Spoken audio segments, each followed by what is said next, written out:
भाषा, और भाषा के बाद बनती है लिटरेरी भाषा। भाषा को आप 3 कैटेगरीज के अंदर डिवाइड कर सकते हैं। पहली होती है जो उसको बोली बोलते हैं, पहली जो होती है वो बोली होती है। तो अनगिनत बोलियां बोली जाती हैं। आदिवासी होते हैं अलग बोली बोलते हैं, अलग बोली बोलते हैं। बोली जब डेवलप होती है, तरक्की करती है, तो वो भाषा बन जाती है। और भाषा जब डेवलप होती है तो वो लिटरेरी भाषा बन जाती है, यानी कि अदब की जुबान बन जाती है, साहित्य की जुबान बन जाती है, लिटरेचर की जुबान बन जाती है। तो हमारे यहाँ पर इतनी बोलियां हैं और इतनी भाषाएं हैं, ऐसा देश आपको मिलेगा नहीं। यूरोप में जाएंगे, जर्मनी में जाएंगे, लोग जर्मनी बोलते हैं, मेजॉरिटी जर्मनी बोलते हैं। हमारे यहाँ पर जो है वो ऐसा नहीं है। ऐसे ही जो है वो बहुत से देशों के अंदर जो है वो मेजॉरिटी एक ही धर्म के मानने वाले लोग हैं। तो धर्म की विविधता है, लैंग्वेज की विविधता है, कल्चर की विविधता है। केरला में कोई और कल्चर है, कर्नाटक में कोई और कल्चर है, महाराष्ट्र में कोई और कल्चर है, जम्मू कश्मीर के अंदर कोई और कल्चर है, पहरावा अलग है, भाषाएं अलग है। ये सारी चीजों का ध्यान रखकर, इसको ध्यान में रखकर हम अपने लक्ष्य को कैसे पा सकते हैं। दुनिया के दूसरे देश जैसे उस लक्ष्य को पाते हैं, ऐसे हम लोग नहीं पा सकते, क्योंकि हम लोग थोड़े डिफरेंट हैं, हमारा थोड़ा मामला अलग है। मगर हम लोग वही फार्मूला एडॉप्ट करने की कोशिश करेंगे जो दूसरे कर रहे हैं, तो फिर क्या हो जाएंगे, कहीं ना कहीं आपको 10 साल के बाद पता चलेगा कि ये रास्ता ठीक नहीं था, हमको रास्ता बदलना पड़ेगा।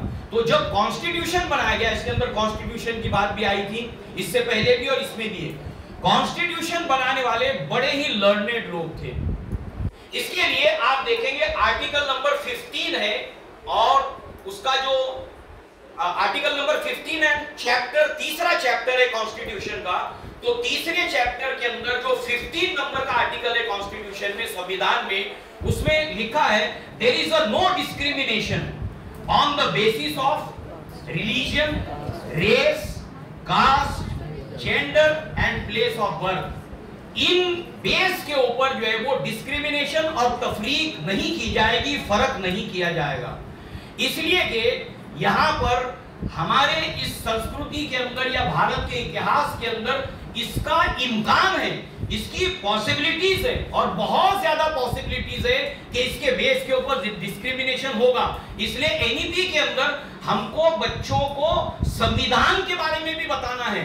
वो संविधान जो हमारे भारतीय नागरिक होने के नाते जो हमारे कर्तव्य हैं उसके तहत बताने हैं, और उसकी ड्यूटी क्या है, राइट्स एंड ड्यूटी, ये दोनों बातें जो संविधान में है उसको हमको बताना है। इसी के अंदर आप आगे चल के जाएंगे तो उसके अंदर 25 नंबर का जो आर्टिकल है, उसके अंदर जो राइट्स दिए गए हैं, जो यहाँ की विशेषताएं हैं, उसको हम लोग अपने हर रोज सुबह के अंदर भारत के आईन में पढ़ते हैं। तो वो जो भारत का आईन है, वो जो प्रिएम्बल है, असल में वो आर्टिकल नंबर 25 की एक्सप्लेनेशन है।